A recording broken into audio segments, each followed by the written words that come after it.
Hello, everyone, and welcome to the 2025 NHL Trade Deadline Extravaganza, brought to you by This is Pucks and Brews. I'm your host, Michael Shade Sparacino, alongside Liam, the Shellmaster Godimer, who has since broken his slump since the last time we recorded. How is that feeling, Liam? Shades, I've not only gotten a victory, but today I have broken out on the scoreboard again. I have switched my playing to a new TV. I've gone from the gaming monitor to a 65-inch flat screen. You would think, right? Going to the flat screen TV from the 27-inch monitor, you probably see better results. I haven't. I went into that last episode, but this morning, my first game of the day, I chose the Pittsburgh Penguins. Why? I don't know. I just want to play as Sid, I guess. Sid did get a goal in the game. The Penguins got 5 goals, and Colorado got no goals. I outshot my opponent 42-17. It was a great victory. Very happy about that one, and I will keep you all updated. But yes, the streak is over, Shades. And it's great to be here on Pucks and Brews, as always. No drink this time, but I know you have one. Oh, not only do I have one, I got the, as always, Dunkin' Cold Brew, not sponsored. Not only do I have that, take a quick sip real quick because I need the caffeine. Not only do I have that, I have the always reliable backup water bottle. But not Yes. only do I have those two, I got an also not sponsored Canada Dry Ginger Ale. And just because it's the trade deadline, there it is. I don't know if that came through on the mic, but It little did not AS. come through on the mic, but Damn, I put that right up to the mic too. got to prove Anyway, to everybody that it's still open. You got to prove to everybody that you open. I mean, I just opened it. So. Well, I'm gonna drink both of these. That's such a weird combination. I gotta be honest. Judge Shades' combination here. He's going with the Dunkin' cold brew, no milk, No, just actually, cold brew, I don't need milk. no milk, and then a water bottle, and then the ginger ale. That's Well, ginger ginger ale is that's like ginger ale. that's my go-to soda. Well, soda. Ginger ale is tasty for Yeah. sure. I also do enjoy root beer and orange crush though, but I don't have those as often as I used to. But Well, Diet Pepsi person can't beat a cold Diet Pepsi. Diet Pepsi. I was never really into Diet Pepsi or Diet Coke. That's just me. I don't know. I just like the Look, original. Diet Coke tastes like chemicals. Pepsi is better. I feel like Pepsi better than Coke. Now, because you brought this Arguably. up, and I remember the last time we had a soda conversation, Diet Pepsi comparing it to Dr. Pepper. Your thoughts? I feel like Dr. Pepper is in its own category. Definitely a unique type of soda when compared to Diet Pepsi, Diet Coke, Coke, Pepsi. Yeah, I have a lot of love for Dr. Pepper for sure, but I would choose a Diet Pepsi before Dr. Pepper. And nothing against Coke. I think Coke Zero is terrific. But just Diet Coke, it just wouldn't be my first choice. Sprite, awesome. Ginger ale, great. But there's our sort of discussion for today. I do enjoy my Sprite in a Shirley Temple. But see, you tune into this show, you get not only hockey talk, but you get in-depth soda discussions. Is there anything we don't do? There's Probably nothing that we beside, don't shades, and let me well, I tell you, mean, we don't do astrophysics, but don't do astrophysics for sure. But I remember going to high profile events such as weddings and different birthday parties when I was growing up, and obviously not able to get any alcoholic beverages. I would always go for a Shirley Temple. Absolutely outstanding. Great choice. You have a good palate, my friend, when it comes to drinks. oh, So I still drink those because I still don't fucking drink. Fucking Rangers or the Jets need to win. So this is a lifetime of misery here. it's been tough for you for sure. It So has. It has pain. Oh, the pain, as Joe Beningo would say. But like I said, this is Pucks and Brews, episode 72. I'm probably going to forget to mention it at the end of the episode, so I'll mention it now. Please give us a like, comment, share, subscribe. Help, please. Makes me happy. Uh, all right, me let's too. just dive right into this because, I mean, we've had our great soda extended intro discussion. So, all right, You here we just go. never know where the intro is going to take us, right? No, you never do. Definitely won't take you to astrophysics, though. No, But somehow today's episode did take us to astrophysics. it We did. mentioned It did. unbelievable. Anyway, to hockey. Unbelievable Trade deadline. indeed. And that brings us into right before we get into the trades, a few things to mention with the New Jersey Devils just on the injury front. One, Jack Hughes is out, confirmed for the rest of the season, as well as Dougie Hamilton being out an extended period of time, and so is Jonas Siegenthaler. So they're missing not only their star forward for the rest of the season, but two of their top four defensemen for at least the near future. It's unfortunate, Shades. It's never something that you want to see. Jack Hughes went down when the Devils were taking on the Vegas Golden Knights on the road right at the tail end of that game. And Hughes, I believe, went head, shoulder first into the end boards. And he's out for the rest of the regular season, like you said. Dougie Hamilton, Jonas Siegenthaler, those are two of your top four defensemen. So if you're in New Jersey, you're down three top guys heading down the stretch run here. So it's unfortunate, never something that you want to see and wish all three of those gentlemen a very speedy recovery. Yep, exactly. All right, now it's time for the trades. We're gonna do our best to go in order. Not everything. We're gonna lump a couple things in at the end, but here we go. First and foremost, we have to talk about the trade, and this is going to be a surprise to everybody. I am sharing my screen for once so people can actually see what the hell's going on. How about So, that? not that trade. We're going with the trade that happened after we recorded. Thank you, Frank Saravalli, for putting this all in one tweet. The Edmonton Oilers, Boston Bruins, and New Jersey Devils involved. We're involved in a three-way trade. In the end, the Oilers get Trent Frederic and Max Jones. The Bruins get defenseman Max Wanner, a 2025 second round pick that was originally St. Louis's, and Edmonton's 2026 fourth round pick. And the Devils get the rights to prospect Shane LeChance from Edmonton for retaining 50% on Trent Frederic. Of course, this had to happen right after we recorded because, of course, Yeah, Shades. Let's talk about this trade for the Oilers first. They get the best player in the deal in Trent Frederic. Max Jones, not a bad forward either, just to provide some depth. I love Frederic. He's a playoff type guy. And when you were looking at the Boston Bruins potentially becoming sellers at this year's trade deadline, a lot of eyes were on Trent Frederic. And they move on from him. He goes to the Oilers. And the Devils get in on this as well. They get the rights to Shane LeChance, which I don't think is something we should gloss over. 2 years at BU. 26 points in 33 games, 27 points in 40 games last year. So he's getting better, and they have the chance to sign him. First chance to sign Shane LeChance, 21-year-old left winger currently playing at BU. So this is a great trade all around. Boston starts their selling spree. Trent Frederic goes to the Oilers. They gear up for another playoff run, hoping to win the Stanley Cup after a Stanley Cup appearance last year. And the Devils get a pretty good prospect just for retaining 50%. So you always like to see trades in which especially three-team trades in which all teams involved come out winners. And I think this is one of them, Shades. you like seeing three-team trades. I like when analysts like Darren Dreger put out the full, well, Darren Dreger, Frank Saravalli, Pierre LeBrun, Friedman, etc., put out the condensed version of the trade like this. Because if you were to look on Puckpedia, it is so much more complicated than, trying to decipher it that way. But like Yep. you said, Oilers do get the best player in the trade, and yeah, we're gonna have a lot to say on the Bruins in a little bit. But hey, Oilers are gearing up for another cup run. Yep. Boston desperately needs picks. They need young players. They need to develop prospects in their own system.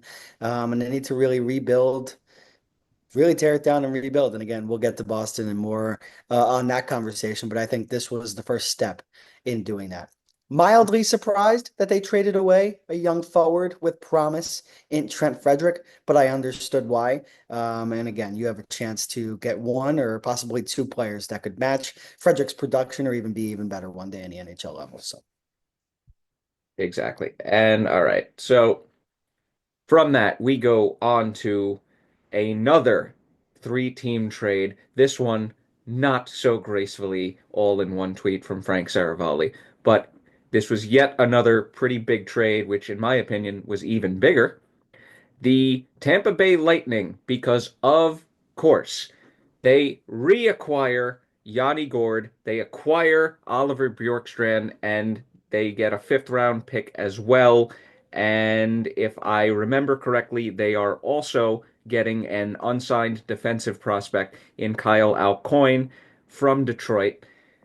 The Kraken, in the end of all of this, receive Tampa Bay's 2026 first, 2027 first, and Toronto's 2025 second round pick, as well as Mikey Eyssimont. And Detroit is retaining 50% on Gourde to make all of this happen, as well as Seattle. So both of them, it was a, you know, three-team trade where he gets traded to one team 50%, then the second team to the third team 50% max retention. And the Detroit Red Wings are getting a fourth round pick in 2025, which, according to this bottom tweet down here, is the higher of Tampa Bay's or Edmonton's. There you go. That's the full trade. Let's talk about it. Fucking Lightning, man. The fucking Lightning. Yeah, I love this trade for Tampa Bay. I love Julian Brisebois, just trade deadline in and trade deadline out, year in, year out, not afraid to go and trade away his first round draft picks. He knows the window. He knows how much longer that this current group has a chance to compete for a Stanley Cup. Completely retooled the roster last year during the offseason, right? Steven Stamkos out, Jake Gensel in, and it's paid dividends throughout the regular season. Now you bring back, I would argue, one of the biggest contributors to, the Stanley Cup run Yeah. for Tampa Bay a few years ago in Yanni Gourde and Oliver Bjorkstrand, who is an outstanding player as well. It's a hefty price to give up, don't get me wrong, but this is no Tanner Jeannot trade where Tampa Bay just got absolutely fleeced. This is a deal in which the Lightning got two really good players that are going to, provide a significant impact during their pursuit of a Stanley Cup. Yeah, and last time they traded two first round picks away going for a cup. It was for Barclay Goodrow and Blake Coleman from the Sharks and the Flames, respectively. And what happened? They won back-to-back cups. Like you said, definitely a team that's not afraid to go for it. I can't even remember the last time the Lightning made a first round pick, but you know, hey, they're gearing up. And at least for me, the Lightning look more dangerous this year than they have since 2022. Yeah, for me, I was about to make this point just before you mentioned that, Shades, but I think the Lightning are one of a few teams that after this year's trade deadline, you look at them and you say, wow, they really went all in here. And Tampa Bay is one of them. This is an all-in move from the Lightning. So again, credit to Julien Brisebois for knowing what your window looks like and absolutely going for it. I've been a huge fan of Gourde going back again to his impact during the Lightning Stanley Cups, back several years ago. And Bjorkstrand, again, really, really good player. And you bet, that Tampa Bay remembers how good Bjorkstrand was in that 2019 first round for Columbus. So, Oh keep yeah. it in mind, and now they bring him in. Yeah, no, good moves for both Seattle getting the draft capital that they ended up getting and good moves bringing in the players that Tampa Bay did on their end. Hey, they've won two cups. They know what they're doing. So you can't really fault them. Yep. All right, so we move on to the Pittsburgh Penguins trading Michael Bunting and a fourth round pick in exchange for Luke Schenn and Thomas Novak. This trade surprised me because you look at the Penguins and you go, they're in basically the dreaded middle. They get a good defenseman, or at least a, defenseman that's revived his career a little bit over the last few years in Luke Schenn, and a decent young center in Thomas Novak. They get rid of Michael Bunting, who frankly wasn't working out for them, and they also give up a fourth rounder. And we're gonna talk about the Penguins again in a little bit, but in my opinion, getting Thomas Novak here for the Penguins is a win. Yeah, I'm a little bit perplexed at this trade for Nashville, right? I mean, I know Michael Bunting is a player that's really liked around the league just in terms of his style. But I was a big Tommy Novak fan.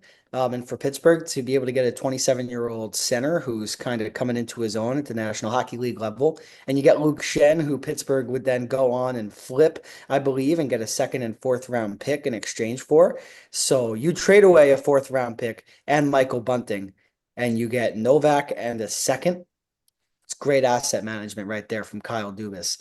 And again, I understand what Nashville's trying to do. They're trying to retool their roster. They're trying to, again, completely switch things up and bringing in Michael Bunting. I wouldn't say a culture changing player, but a style changing player. You know, he'll come in and kind of get some guys in gear if they're not in line. And it's definitely been a dysfunctional season for the Predators. So again, they got to try a lot of different things, and they get rid of Novak here, and they get rid of Schenn, and coming back again. You know, is a player that's going to help them out in Michael Bunting and a fourth round pick as well. So they get some draft capital in this deal too. Absolutely. And because you also brought it up, Luke Schenn did in fact get flipped to the Winnipeg Jets in exchange for those second and fourth round picks mentioned. 2026 second, 2027 fourth. Well, Just one, outstanding. Kyle yeah, Dubas, outstanding.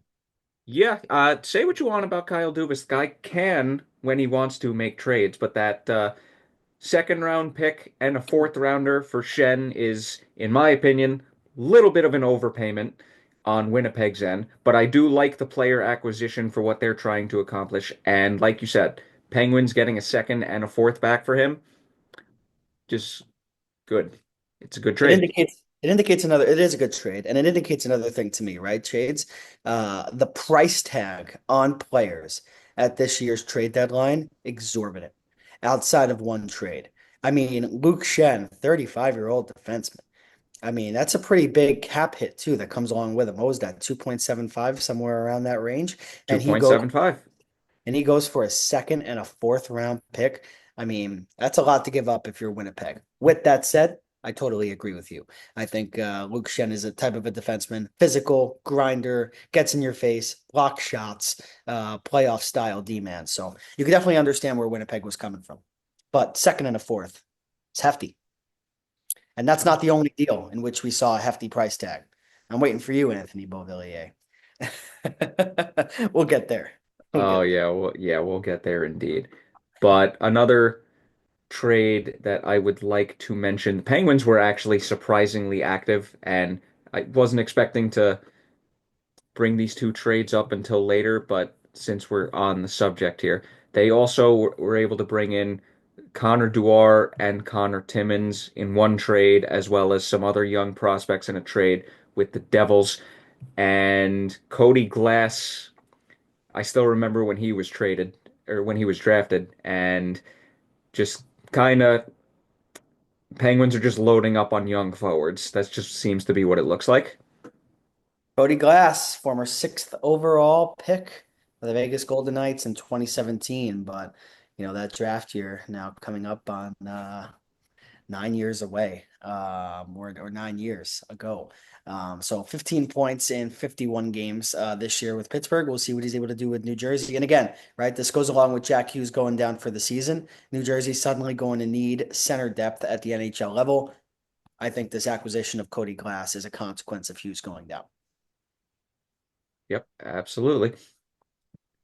And speaking of the Devils, we do need to mention this trade. They bring in Brian Dumoulin from Yeah. the Anaheim Ducks in exchange for left wing prospect 19-year-old Herman Traff and a 2025 looks like a conditional second round pick.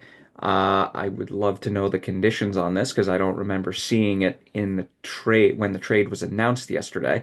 And the condition is Anaheim will receive the better of Edmonton or Winnipeg's 2025 second round pick.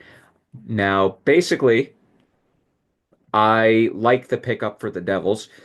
I don't know if I would have given up a second round pick, maybe would have tried to argue for a third, but the fact that the Ducks are getting a second and a young 19-year-old prospect, unsigned, by the way, This is kind of a trade I look at where maybe a slight overpayment, but I still like it for both teams.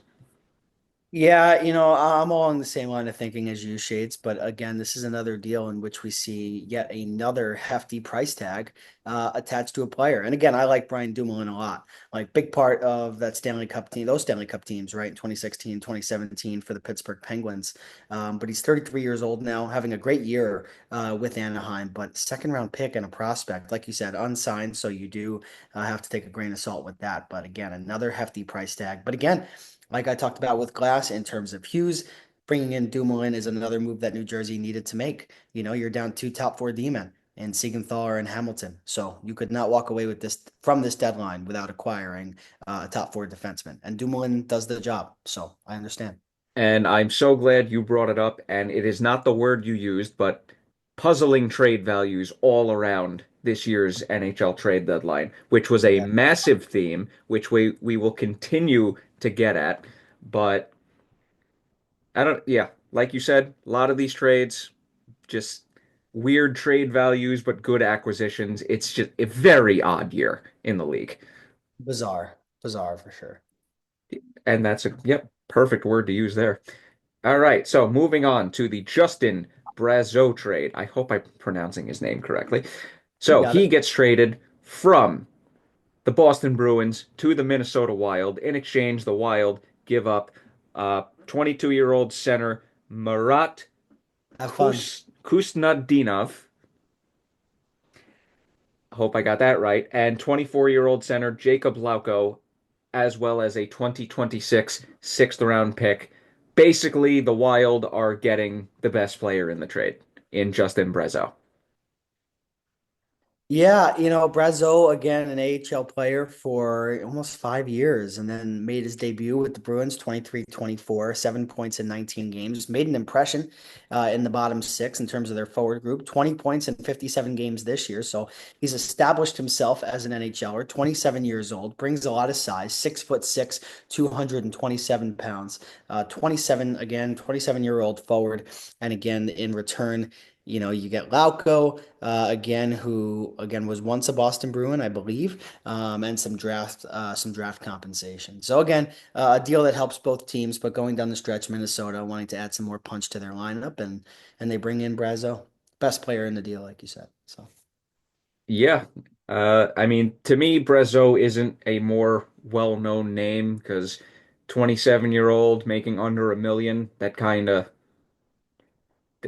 a giveaway. It's like he's sought after to an extent, bottom six forward, but he's never going to be one of those, barn burner players. former ECHLer, Newfoundland Growlers, 55 points Newfoundland. in games. Yes, now disbanded. Newfoundland, no longer a part of the ECHL. Last year, they folded. Unfortunately. I We've just always love that too, Newfoundland. It's just so fun to say. Fun name. Fun It name. Would have been is. cool to travel too as well. It is. Moving on to the Jake Walman trade. And Good pretty. I just am perplexed how this guy went from traded for future considerations to netting a 2026 conditional first round pick, as well as 25-year-old center Carl Berglund. And the condition on that pick is, I will tell you right now, the condition is if the selection is in the top 12, Edmonton can transfer it. So basically, it's top 12 protected. What does the rest of that say? Should Edmonton choose to trade the 2027 first round selection prior to the 2026 deadline, which is next year, their 2026 first round selection will transfer to San Jose unconditionally. That's an interesting one. But in the end, the Oilers are getting a pretty damn good defenseman. I mean, that's really what's going on here. Yeah, again, very interesting deal. Like you said, Detroit had kind of given up on Wallman, right? He was making 3.5 million dollars a season and dumped him off to San Jose. And the Sharks said, well, why not? We'll bring him in. And how about this year in 50 games, first season with San Jose, 6 goals, 26 assists, 32 points from the blue line. -1 on a San Jose Sharks team that has given up a lot of goals against. So for Mike Greer to turn again what was a cap dump into a first round pick and a prospect, truly amazing stuff.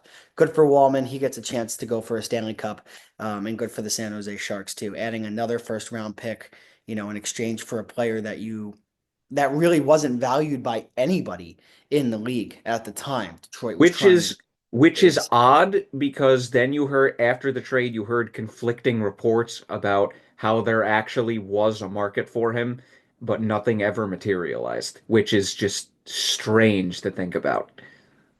Yeah, again, 6'1", 218 pounds, brings some size, 29 years old, former third round pick by St. Louis in the 2014 NHL draft. Just goes to show you it takes some time to develop your game. And again, a career year for Walman. So he's going to be a big piece to Edmonton wanting to win that Stanley Cup.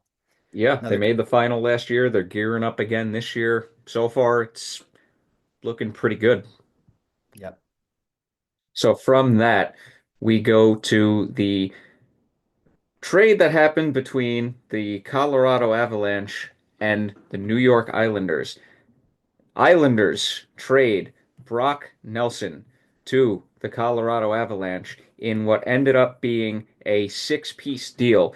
Brock Nelson and 23-year-old right winger William Dufauer. That was horrible mispronunciation, and I apologize. And Dufour. in Dufour. Dufour. Dufauer. Oh, I didn't even. I said like Dufauer. What the hell? Jesus, get it together, Mike. Yeah, coffee. Anyway, in exchange, the New York Islanders receive 20-year-old center prospect Calum Ritchie, defenseman Oliver Kylington, who we will get back to in just uno momento, a 2026 conditional first round pick, and a 2028 conditional third round pick. And Jake, you're 1 for 4 on the pronunciations. let me guess. Oliver, Let me Oliver, guess. Oliver, Brock Nelson was one. yes, Oliver Shillington and Callum Ritchie. Before we move on, let's give you the conditions on those picks because I've already embarrassed myself enough in this recording. I do every episode. But on the 2026 first, if Colorado's 2025 first transfers to Philadelphia in the previous trade for Sean Walker, that pick is also top 10 protected, or it is top 10 in 2026, the Islanders receive the Colorado's 2027 first. And on the third round pick in 2028, it transfers to Colorado, or excuse me, transfers if Colorado wins the 2025 Stanley Cup and Brock Nelson plays in 50% of the team's playoff games. I feel like we see that condition attached to a draft pick all the time, but I'm just throwing out an observation there. But in the end, the Colorado Avalanche walk away with Brock Nelson. Islanders walk away with a good young prospect, some good draft capital, and before we get to the follow-up trade, gotta say, I do like the pickup of Brock Nelson to the Avalanche. Yeah, Colorado, I mentioned that there were a couple of teams, right, in addition to the Tampa Bay Lightning that went all in at this year's trade deadline, and Colorado is another, right? And we'll get to another move that the Avalanche made prior to the trade deadline in just a few minutes.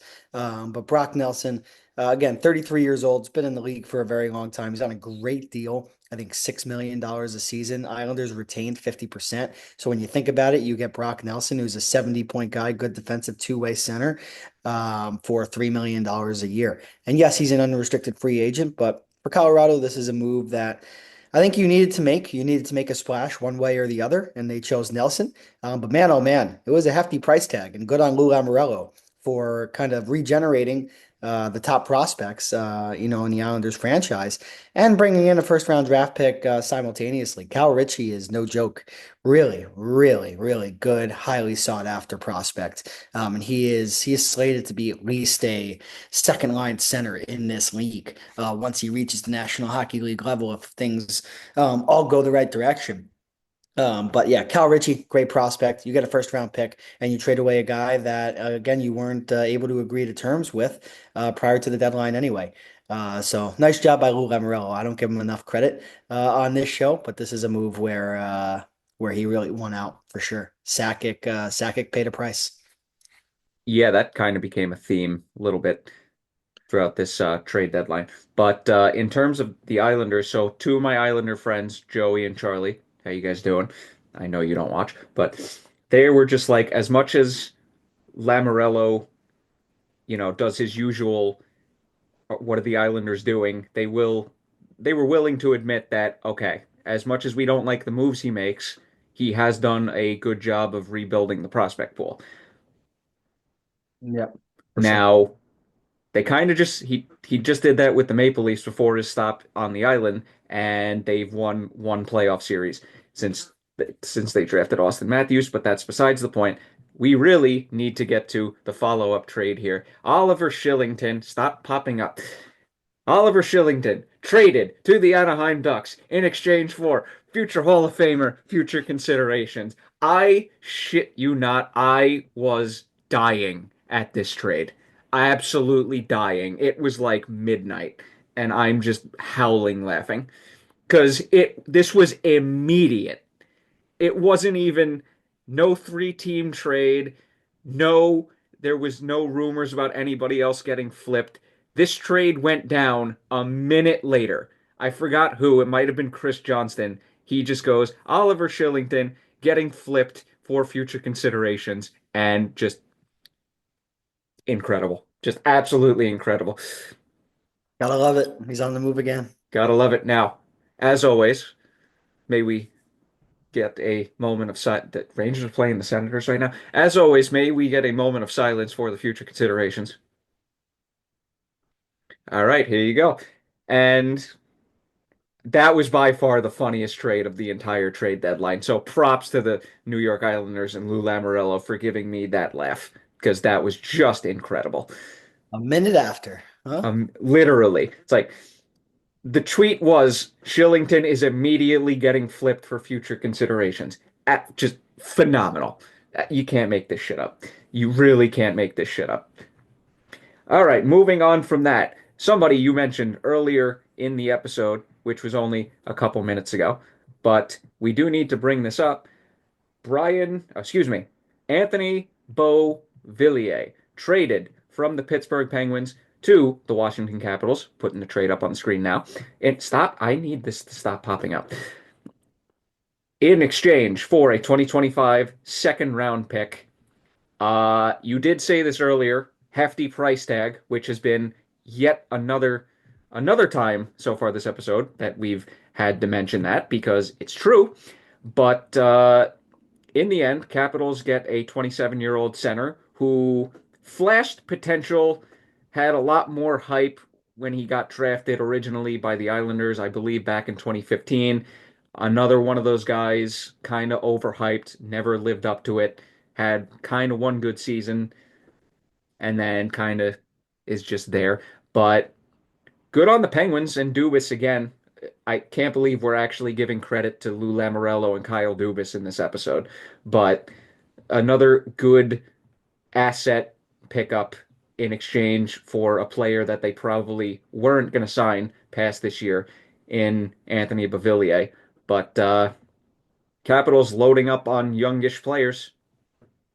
They've been Yep. doing a good job the last few years. Hefty price tag for sure. That's all I got. Hefty price tag. I like Beauvillier as a player. I like him on the Islanders. But again, you know, sometimes it is what it is. Second round pick is a lot to pay. Yeah, and I was kind of surprised. Who I swear, man, GMs have to have dirt on each other in one way or another. Like seriously, because there's no way half these trades don't make sense. But I could go on about that for a while. But we're gonna move on. Andrei Kuzmenko traded for the second time this season, as you just saw in the last screen share. But here we go again. The Los Angeles Kings acquire Andrei Kuzmenko as well as a 2025 seventh round pick in exchange for a 2027 third round pick. So basically, the Flyers trade a seventh and Kuzmenko to move up in the draft. Yeah, Kuzmenko, again, another player on the move. Um, Makes $5.5 million, 29-year-old forward. Again, we talked about him a few episodes ago. Really broke out with Vancouver, got traded over to Philadelphia, and it hasn't worked out with the Flyers. So he goes over to LA, who's kind of hoping for some lightning in a bottle, and you don't give up too much in terms of assets on the other side either. So Yep. And speaking of it didn't or hasn't really worked out thus far, this trade I legitimately did not see coming yesterday, but I was on top of this one. I'm like I said it on the last episode. I'm the asshole in the chat that is just like, oh, this trade might be happening. Oh, this trade's going down. Here's the trade.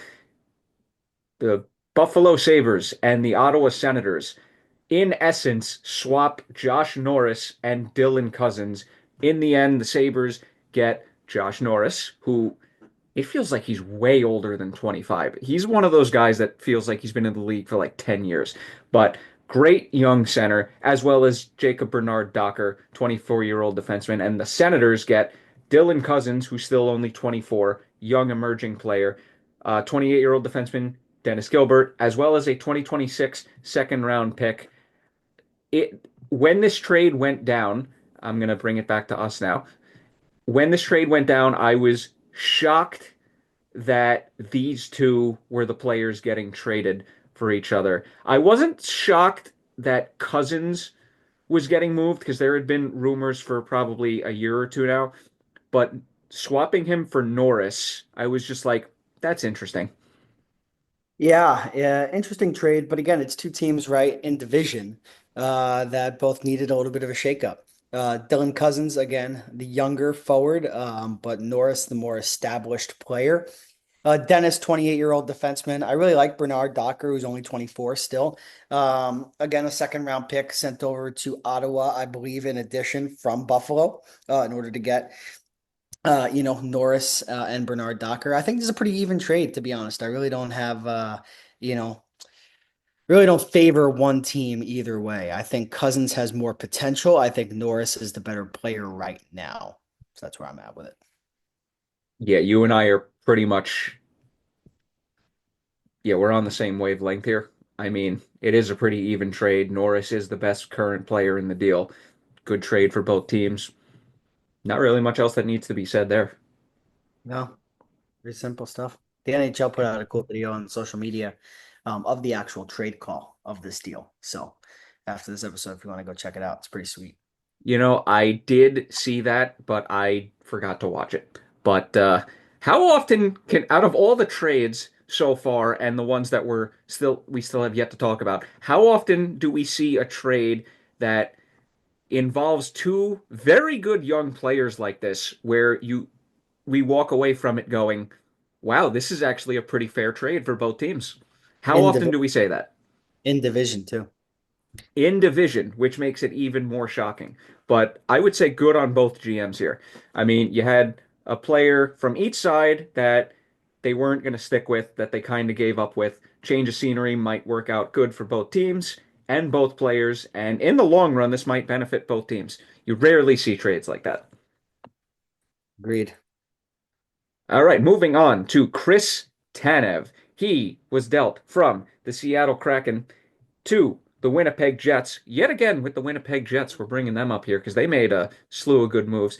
And in exchange, the Kraken get a 2027 second round pick.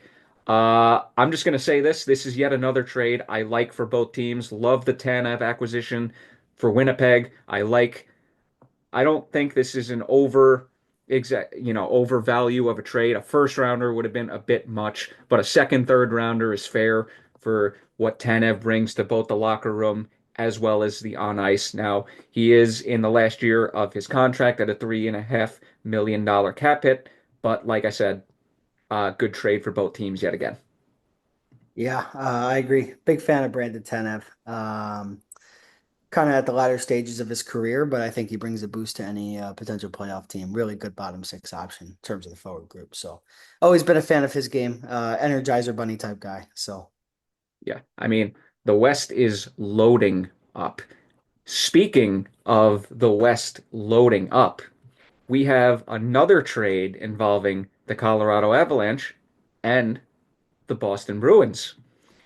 The Colorado Avalanche acquire Charlie Coyle and a 2026 fifth round pick from the Boston Bruins in exchange for Casey Middlestadt, a 2025 second round pick that originally belonged to the Carolina Hurricanes, conditional second round pick, by the way, and forward prospect, unsigned prospect, 18-year-old William Zellers. I know for a fact I got that name right. But I remember initially when Middlestadt was traded from the Sabres to the Avalanche, and they were in a little bit of a shakeup period, and hasn't really worked out too much, to be honest. I mean, the Natchez deal kind of pushed him out. What are your thoughts on this? Yeah, again, just another instance of Colorado and win now mode trying to get the best player in the deal. And they get that in Coyle. Again, another player. I've been a big fan of his game for a while. Year five of six, of a long-term deal at $5.25 million. And, in the NHL that hasn't had a lot of cap improvements over the last few years, unlike what will be the case in the next few seasons. Coyle's contract has been one of the most stable ones in the National Hockey League. And Middlestat, still a relatively young player, worth a flyer if you're Boston. And again, you're able to save some money on the cap and get some capital in terms of the draft as well at the same time. Yep, absolutely. How many times are we gonna, so far this season? I don't know if this was on the more puzzling side, but I was shocked that Middlestat got moved so close to being traded the last time. Well, he wasn't traded the second time this season, but you know, shit happens. All right, moving on to the Scott Laughton trade. Toronto Maple Leafs acquire Scott Laughton and a 2025 fourth round pick and a 2027 sixth round pick from the Philadelphia Flyers. This was this was one of my more goodwill trades because the Penguins Flyers get a 2027 conditional first round pick as well as prospect Nikita Grabenkin. Do you remember what Nikita Grabenkin is famous for, Liam? No, I don't. What is it? Back check, forecheck, paycheck. Oh, that's funny. I still remember when that clip was going around. That absolutely incredible. Uh, Now, in the end, I like this trade for both teams. Kind of favoring the why do I keep saying the Penguins? Kind of favoring the Flyers here. I really like the return that they got here. Yeah, How often do I give credit to the Flyers? Come on. not very often. Yeah, I mean, but obviously the Leafs needed forward depth. They always need forward depth. They still need their defense is a mess. I mean, how many times are we going to touch upon that year in and year out? But Lawton's been one of those guys that Philadelphia kind of has been hesitant to move over the last few deadlines, right? Despite being a retooling team, and finally they get rid of him. And hey, again, that's a big price. And we'll get to Mikko Rantanen and where he ended up, but I know that Toronto was in on Mikko for a little while, so they were dangling a first round pick or two in one way or the other, and they end up trading for Lawton. And sometimes it's not really the big name guys that make the most impact. So we'll see if that's the case with Toronto. yeah, this is definitely a hefty price Toronto paid. But looking at it, he does have a year left on his contract after this, so he is more than just a deadline rental till the end of the season, which did drive the price up, but that's still a hefty price to pay. Yeah, it's a lot for sure. And since you brought him up, I mean, he did get traded again. You just brought him up. Mikko Rantanen traded again, which has been a theme so far this trade deadline. I'll get back to that at the end. But Mikko Rantanen from the Hurricanes to the Dallas Stars in exchange for 22-year-old center Logan Stankoven, 2026 conditional first round pick, 2028 conditional first round pick, a 2026 third round pick, and a 2027 third round pick. On the surface, that's actually a pretty decent return for a guy that you just brought in and are basically trading away immediately because he wasn't going to resign there. But just to get the conditions on the picks, the it's top 10 protected, the 2026 and the 2028 is also top 10 protected. I feel like that's yet another condition that we see on these trades where it's just that and the 50% of the playoff games win around blah blah blah. But I'm kind of on the more favorable end of this trade for Carolina, knowing that they were able to get something of pretty significant value in return. I know other people that were not a fan. Where do you stand? Yep. You don't like it. No, no, just getting pissed off about something else. We can continue. What else we Yeah. got? Yeah. Well, how do you like this deal for the Just at Hurricanes? ESPN, every single time you're trying to watch the game, it just makes you fucking sign in every single time when it's not your email address. You need to get activation codes, and you're just trying to watch your favorite team play in a playoff race, and ESPN can't let you sign in despite paying fucking over $200 a fucking year. Please cut this out. Fucking I pissed. I have a story for Cut, you off cut it out. camera. Cut it out. Yeah, I have a story for you off camera about that exact issue. But in terms of the Hurricanes basically acquiring Rantanen to later flip him, one, how do you think they did in this deal? And two, how do you think they did overall in both trades regarding him? Shades, it's never really favorable situation to be in when you trade for a superstar player, right? Well prior to the trade deadline, and you just don't get return on your investment. And Eric Trulsky, the general manager of the Carolina Hurricanes, went in depth and talking about how sometimes, a location's just not a fit for a player. And that was the case for Mikko Rantanen. He just wasn't comfortable here, and that's okay. And, Carolina had to pivot, and I think to be able to get two first-round draft picks and Logan Stankoven, who, in my opinion, is really a player that more fits the style of Rod Brind'Amour and how Carolina is wanting to play. I thought they did okay here. I think, and you got to think about it, right? If you're Colorado or excuse me, if you're Carolina and you trade away Jack Drury and Martin Necas and you get Logan Stankoven and two first-round picks back, how are you looking at that trade?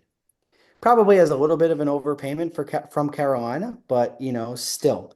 Again, Necas was a guy that probably Carolina was not going to reach his contract demands. Same things with Jack Drury. And I think the Hurricanes get a forward that fits their system and two first-round picks that they're really able to do a lot with.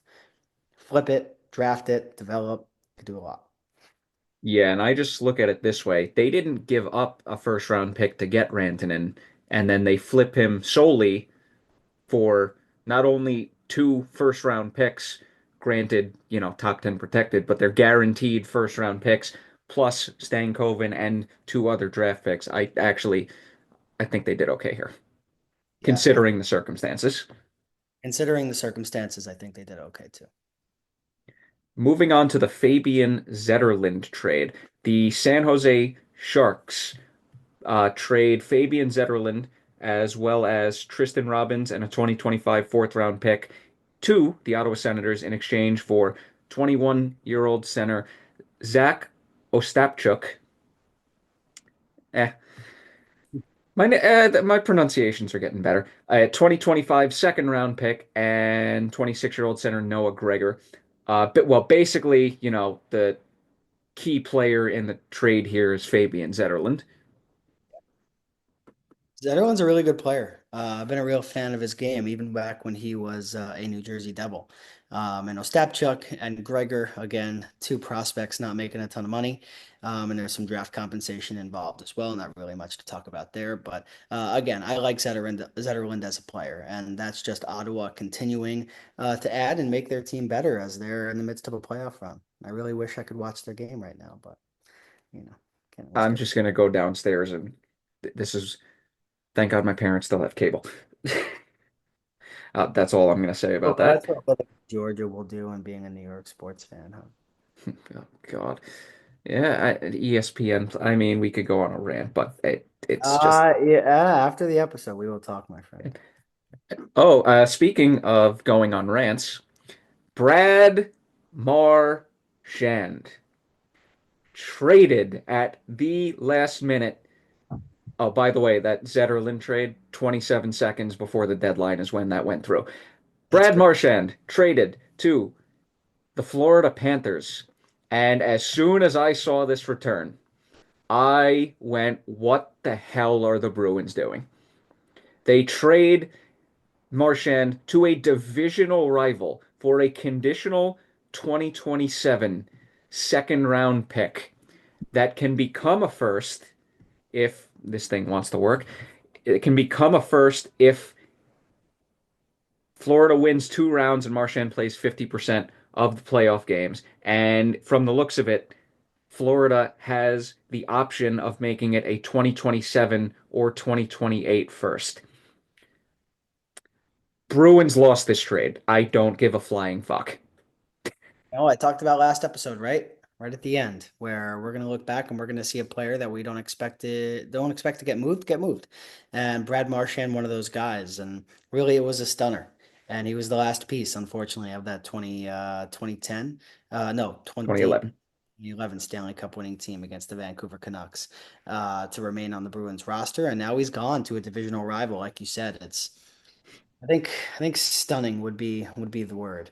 But when you think about the return, right, a conditional second round pick, I think a lot of Bruins fans and fans around the NHL are disappointed in that return for the Bruins, right? Brad Marchand, of course, such a pivotal piece of that franchise, for such a long time, getting traded at what, 35, 36 years old. And to be able to only get that amount of compensation is definitely significant. So, but if you're the Panthers, Bill Zito continues to pack a punch all throughout that lineup. And if you're the Bruins, you make a difficult decision, but yeah, that's a tough one to swallow if you're a Beast fan, because I don't really think, I look back when the Rangers traded Matt Zuccarello at the trade deadline, right? And all Ranger fans were emotional, but it was something that Ranger fans were expecting. And I don't really think a lot of the Bruins faithful were necessarily expecting Marchand to get traded yesterday, and he did. Still remember when Zook got traded. I cried twice. Yeah, so definitely, you can definitely understand what Bruins fans are feeling right now. But it's all for the future. It's all about getting better. And for the Panthers, I mean, the rich get richer. Just imagine Marchand and Matthew Tkachuk on a line together. But you And know, Sam Bennett. both players could very well be out for the regular season. And Sam Bennett. We know what happened between Marchand and Bennett in the playoffs. Way back when. So So, two things. One, like you said, absolute masterclass by Bill Zito here. yeah. And two, this was me in my group chat with when this trade was like on the verge of happening. 303, I send Elliot Friedman's tweet. Last minute possibility hearing Brad Marchand could be traded to Florida. And I write, oh boy. 306, Pierre LeBrun, still pending league call, but told Brad Marchand is going to Florida. 308, Elliot Friedman, Marchand to Florida. It's happening. And I just went, oh shit. Yeah, crazy. Things move fast at the deadline, but they were able to get this one in at the buzzer. But Elliott was right on top of it. Give him credit. Yeah, and like we both said, good on freaking Florida here because they're loading up for another cup run. Yes, they are, and And rightfully they're so. yeah, and they're doing a pretty damn good job. Now, to stay on the Bruins for one last trade. Excuse me, I don't know why my voice cracked there, but they also traded away Brandon Carlo to the Toronto Maple Leafs, which this is a pickup I like for the Maple Leafs, but in exchange, the Bruins get 20-year-old prospect who is in year 3 of a 5-year contract, Fraser Minton, center.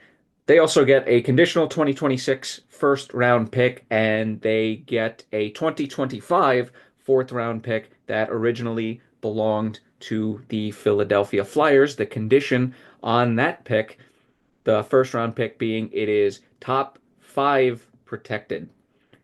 So you usually see top 10 protected, top 5 protected. You don't see that one as much. But in the end, the Leafs get a good defenseman in Brandon Carlo. They do give up a little bit of a pretty penny, but a first round pick, a fourth round pick, and Fraser Minton. Now, on the surface, this looks like a lot more, but Minton, in my opinion, was a little bit of an overhyped prospect when the Leafs drafted him, and his value is it's kind of dropped a little bit. Yeah, this Brandon Carlo, not necessarily a name where you expect to attach the word blockbuster with it, but first round, fourth round pick, Fraser Minton. But whenever, again, two division rivals, Maple Leafs, Bruins trading with each other, you can expect the price tag to go up just a little bit. I was a little bit surprised because Carlo is one of those guys that I expected to remain a part of Boston's blue line as they go through their retool slash rebuild. But they saw an opportunity to move him and get some value back, and they certainly did. Yep, absolutely. And like I said, this is kind of a trade I like for both teams again. Yeah, me too. All right, and as always, well, obviously, we have some trades to talk about, but the New York Rangers, our beloved New York Rangers, they made some trades, Liam. Yes, they did I mean, yeah, nothing, earth-shattering. on the margins. Yeah. Yeah, I mean, the big trade really came last episode, when they made the trade that brought in Parsonen. But and that was the Lindgren trade. But to bring up these trades that we need to talk about, uh, Riley Smith going back to the Vegas Golden Knights in exchange for a 2025 third round pick that originally belonged to San Jose, and 23-year-old Brendan Brisson, who has some NHL experience. I'm amazed that the Rangers were able to get that much for Riley Smith, who at times was a healthy scratch this season. It was a seller's deadline for sure. And the Rangers and really their only move where they sold off an asset. Again, got a third round pick back, which is really a late second round pick since it's from San Jose, right? And Brendan Brisson, who is a prospect, drafted a few years ago. Still trying to figure it out at the NHL level, but worth a flyer, only 23 years old. So Yeah, in 15 games last season, 2 goals and 6 assists for 8 points. So far this season, 9 games, 0 points. And then just because this goes hand in hand, the 2025 third round pick that they did acquire in this trade, they flipped to Vancouver in exchange for veteran depth defenseman Carson Soucy. I know you were not a huge fan of this trade. not at the time, no, but as I looked into the analytics a little bit, it made a little bit more sense. The Rangers really needed a bigger body on the blue line, and they get that in Carson Soucy. And when you think about it, right, you trade away Riley Smith, who is a player that, like you said, had gotten healthy scratched at times for the Rangers this season prior to the deadline, and you turn that into a prospect, a player that could potentially help down the line at the NHL level, and Carson Soucy, who will slide right into your top six. And when you look at a potential pairmate for Adam Fox, I look at Susie, we'll see. But he struggled in Vancouver this year, but he's throughout his career, and I believe he's 32, 33 years old, he's been a physical defensive defenseman. That's what the Rangers need. So good on Drury for knowing what the team needs in order to improve and going out and getting it.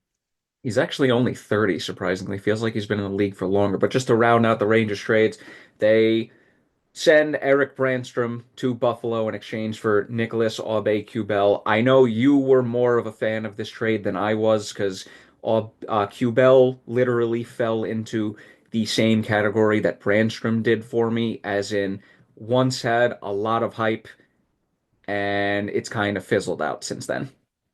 Yeah, at least Kubel is an NHL player. Brandstrom had been in the AHL for a while. But Kubel for me is a forechecking winger, somebody who will always go in and grind and give you that extra effort. And you need those guys as you go towards the playoffs. So, will he be on the roster? If the Rangers qualify for the playoffs, I can't tell you for sure. But I think he'll get in a few NHL games here and we'll see what he can do. Yeah, and speaking of seeing what they can do, I mean, obviously we got, there were some depth trades that we didn't get to that we kind of can just lump in right here. Vitek Vanacek is getting acquired from the Panthers in exchange for Patrick Giles from the Sharks. They needed goalie depth after the Seth Jones and Spencer Knight trade. That is really all that needs to be said on that particular trade. Vincent Desharnais gets sent from the Penguins to the Sharks in exchange for a fifth round pick. You know, Penguins selling on a guy that they didn't have any future plans for in exchange for fifth rounder. Nico Sturm is also getting acquired by the Panthers and a seventh round pick in exchange for a 2026 fourth. We might have mentioned that, but just to go over it, Kaapo Kakinen, another goalie, is getting acquired from the Panthers. So they're really loading up on goaltender depth in exchange from the Winnipeg Jets, and they send Chris Driedger out. So, you know, some depth moves in goal there. Uh, Rest in peace, future considerations I was with waiting. the what happened? I was waiting for it. Rest in peace, future considerations. That's future Hall of Fame or future considerations there. The Carson Liam, Soucy, by the way, first game as a Ranger, first goal. nice, nice. By the Or way, Liam, breaking news: we have yet another trade involving future considerations. Dewey. The Toronto Maple Leafs trade 26-year-old center Reese Johnson to the Minnesota Wild.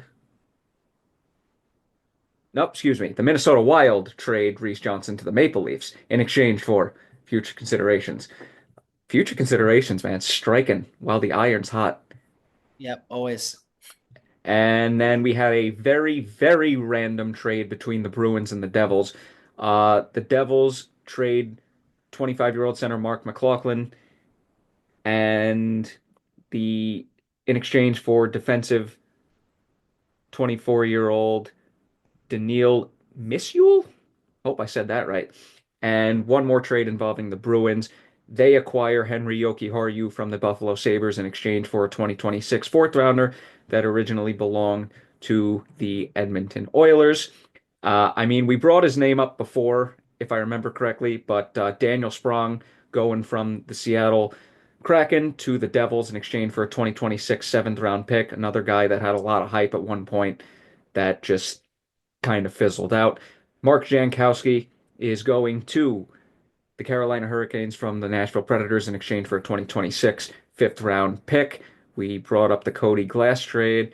We brought up, and Eric Johnson is going back to the Colorado Avalanche from the Philadelphia Flyers. Why did I do that? In exchange for 27-year-old forward Giovanni Smith. Luke Cunnin is going to the Blue Jackets from the San Jose Sharks in exchange for a 2025 fourth round pick that originally belonged to the St. Louis Blues. Joe Veleno is going from the Red Wings. I should share my screen for this now that I think about it. Joe Veleno's going to the Red Wings from the Chicago Blackhawks from the Red Wings in exchange for Craig Smith and Peter Mrazek. I actually don't mind that trade for the Red Wings. Goalie depth and center depth, and it shows you they ran out of patience with Veleno. And the last trade that needs to be mentioned here, Shea Weber is on the move. I swear to God, this trade actually happened. Shea Weber at two Ratu, or is that a different guy? No, it's Akurati. That is a different guy. Akurati and Victor Soderstrom. So a three-piece trade. Three pieces, technically only two, going to the Blackhawks in exchange. Utah gets a 2026 fifth round pick. Yeah, and that rounds out the trades, rounds out all the trades that happen. There you go. Fun trade Man, depth. Interesting one. interesting one indeed. Trade values all over the place. And obviously, before we go, we got to give our winners and losers. Yeah, we'll get into that. All right, Liam, it's time. Winners and losers. Give Want me to kick us one. off? All right, let's do it. Uh, this is going to be a little bit of a bias here. I'll build up to it, but let's start with the low winners and then let's build up a little bit. A Okay. low winner to a mid winner, in my opinion, is New York Rangers. And do you want to know why? Talk to me. They sold off some dead weight and got way more value than they should have, to put it as simply as possible. I agree that the Rangers had a nice deadline. Yes. Yeah, nothing fancy. Got rid of some guys that either they needed to get rid of or some guys that fell out of the coaching staff and walked away with way more than they should have. Yeah, for me, Shades, I mean, I know that they're not necessarily a low grade winner, but for Florida to be able to come out with a top flight defenseman in Seth Jones, who we don't want to forget about, right? Because Seth Jones was acquired just prior to the trade deadline. And then you bring in Brad Marchand. I mean, that's just a huge win all around. And again, Florida is the best team, the most well-positioned team to go and win a Stanley Cup, in my opinion. And to say that after the Stars got Mikko Rantanen and Colorado brought in Brock Nelson and Charlie Coyle is really a statement to make. So Florida is a huge winner, in my opinion. I'm glad you brought that up because Dallas and Colorado are also winners in my opinion for those trades. Another winner that I think we should mention out of the West is the Winnipeg Jets for the players they brought in. They've been, I mean, let's not forget they had one of the best starts in NHL history at the start of this season, which cannot go, can't be left unsaid. For me, another winner out west. They might not get a lot of attention because they are a seller, but just off of that Jake Walman trade and Fabian Zetterlund deal, San Jose. San Jose is a winner here. And to be able to be a clear seller, but put yourself in a great position for the future at the same time, that's a big time deadline for Mike Grier, one that was needed in this rebuild. So you're going to look back at this year and say, wow, remember when they got that first round pick that turned into XYZ in exchange for Jake Walman? Who they gave up no assets to acquire initially. So for me, San Jose, and another last one for me. I'd be remiss if I did not mention them. I gave a lot of credit to them at the start of the show. Julian Brisebois and the Tampa Bay Lightning, Yanni Gourde, Oliver Bjorkstrand. Those are two huge pickups. You give up a lot, but again, it's going to be a dogfight between Florida and Tampa Bay in the playoffs if they are to meet with one another. The fact that one of those teams has to go out early is really a shame. Yeah. So Florida, Tampa Bay, and San Jose, my winners, but I don't disagree with any of yours for sure. I also think we have to give mention to the Oilers here as well because they're another team that made Yep. some very good additions and I feel like every West contender gets a winner spot here because they loaded up and it's going to be an absolute dogfight. And who's going to be winners in the end of all of this? The fans watching the playoffs. Right. All right, on to the losers. I mean, you kind of mentioned it. Boston Bruins. I mean, they finally realized it's time to just kind of tear it down.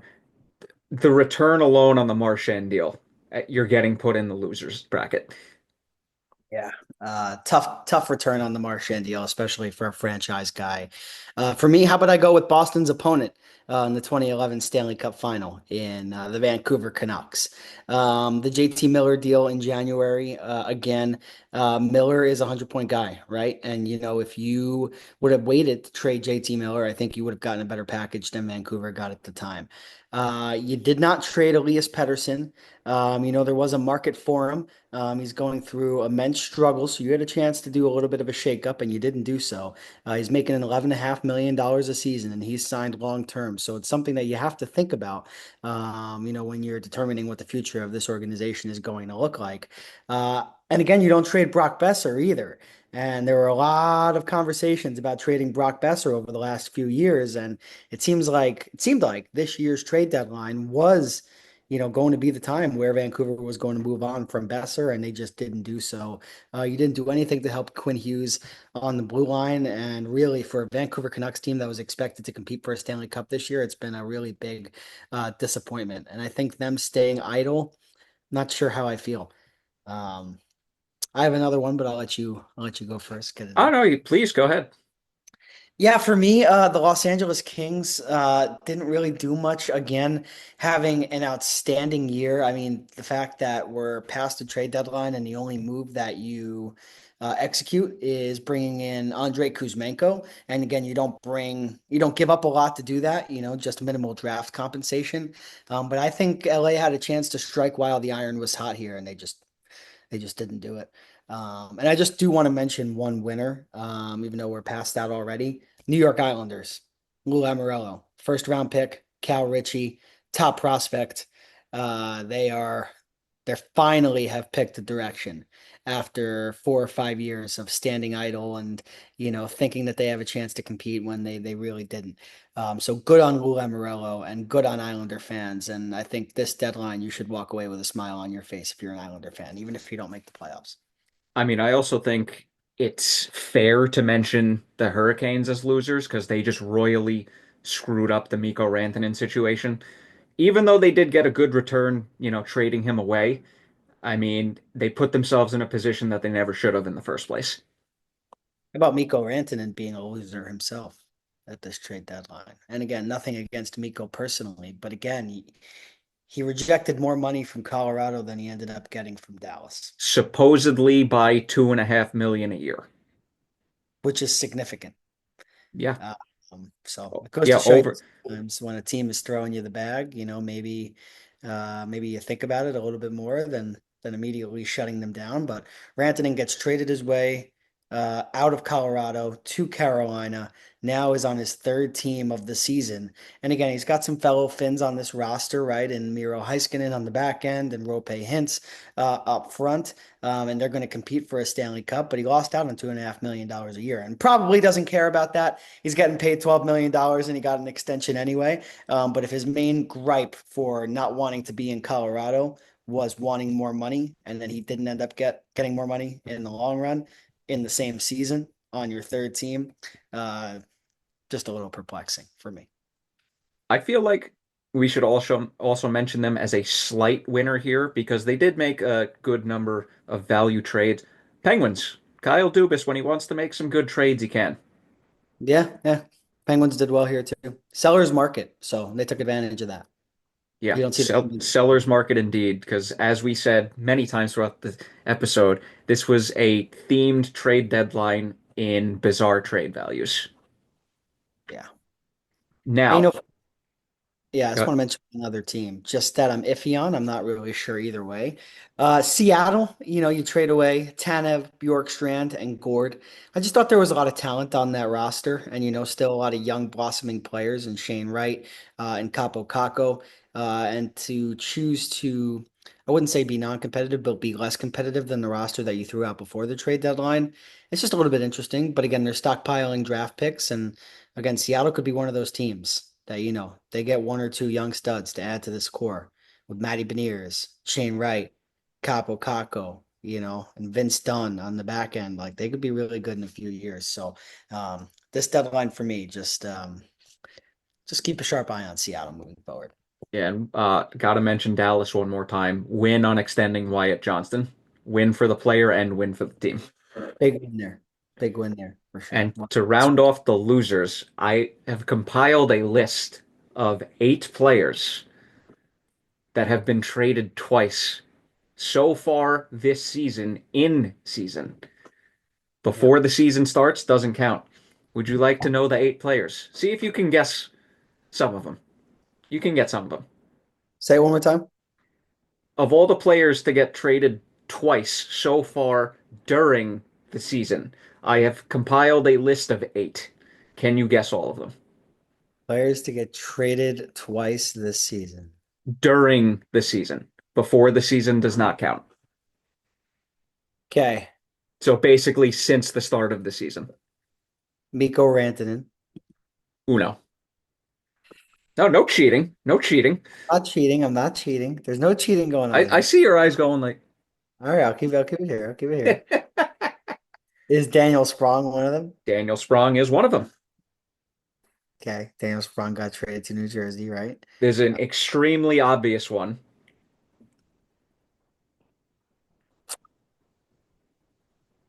Hmm. Extremely obvious. Extremely obvious. We only made a joke about it like 6 times throughout the episode. This episode? Yeah, Okay. Oh boy. I'll let you get to 3 and then I'll round this off. Actually, there's probably 2 here, but we made one joke, like a lot. I'm not sure, man. Just tell me. Oliver Shillington, Shillington. Okay. because that was technically two separate trades and not a three-team trade. I do not include the players that were involved in a three-team trade because that doesn't count. Kuzmenko. Kuzmenko is number four. Okay.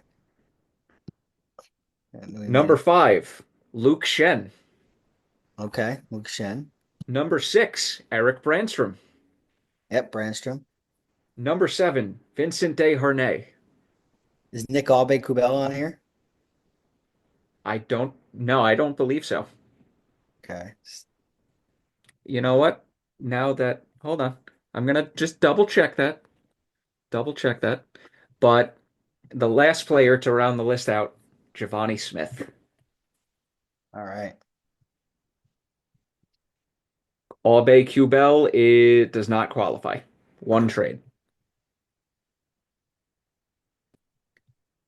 But I was having a lot of fun going over that list and compiling that list last night. So, Interesting. yeah. Ah, what a week. What a week. What an episode. Yeah, I mean, you had NHL draft, or excuse me, NHL trade deadline on Friday, had things breaking between Tuesday and Friday. Well, it's Saturday that we're recording right now, but what a Friday it was. Yeah. Literally had to do something Friday morning, came back, got Dunkin' on the way back, plopped myself on the couch for 6 hours until I crashed last night. Called the hockey game last night. Tough 5-2 loss. Calling another one tonight. So, and then another one tomorrow. And there's your camera going out of focus. Wouldn't be Pucks and Brews without it. Yeah. Love it.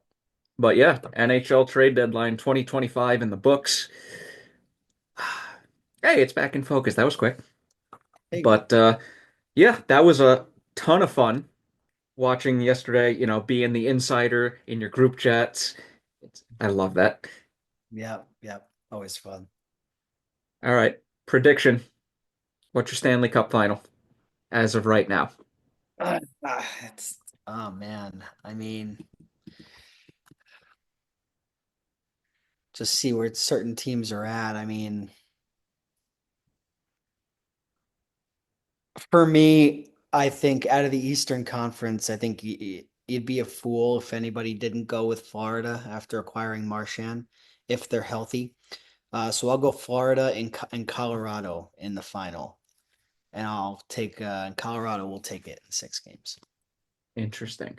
I do believe it will be between Tampa and Florida in the East. In the West, I believe it's going to be either Dallas or Colorado. I'm going to just switch it up a little bit here because Kachuk is injured, Marchand's injured right now. I will go the Lightning because they have done a good job of retooling a little bit, and it's been a few years since they've made a run. So, gonna take them to come out of the East, and just because, I'm gonna go Dallas. All right. Switch it Right. up a little bit. So Dallas and Tampa, rematch of the 2020 Stanley Cup final. Okay. All right. Well, there you go. There you go. All right, ladies and gentlemen, this has been Pucks and Brews, episode number 72. Phil- And I did forget to say what happened. The Filipino episode. The Filipino episode, indeed. Rest in peace to his Rangers career. Rest in peace. Now, I forgot to say this at the start of the episode because I always forget to say something. But hope everybody enjoyed a drink of choice. I know I did. Got my cold brew right here. Got my ginger ale right there. Still haven't opened the water bottle. But this was fun. This was fun. Fun episode. Yeah. Yeah, surprised we got it done as quickly as we did too. Hmm. Still remember when I went absolutely off on the Stars praising their team going into the season 2 years ago. But I think we kept this about like hour 20 minutes and we talked about a lot, but this was awesome. Yeah. Great episode. Hope you guys enjoyed it. Let us know your Yes. thoughts on the trade deadline in the comments. Yeah, and Rangers are playing the Senators right now. We'll see how that goes. We'll have a lot to talk about next episode, probably next week or the week after, depending on you know, if anything of note happens. But in the meantime, please hit like on the video, hit subscribe on the YouTube channel, helps us out a lot. Leave a comment if you want help. That's always fun responding to comments, and enjoy some push to the playoffs. I really got nothing else. We'll see everybody in episode 73. Later.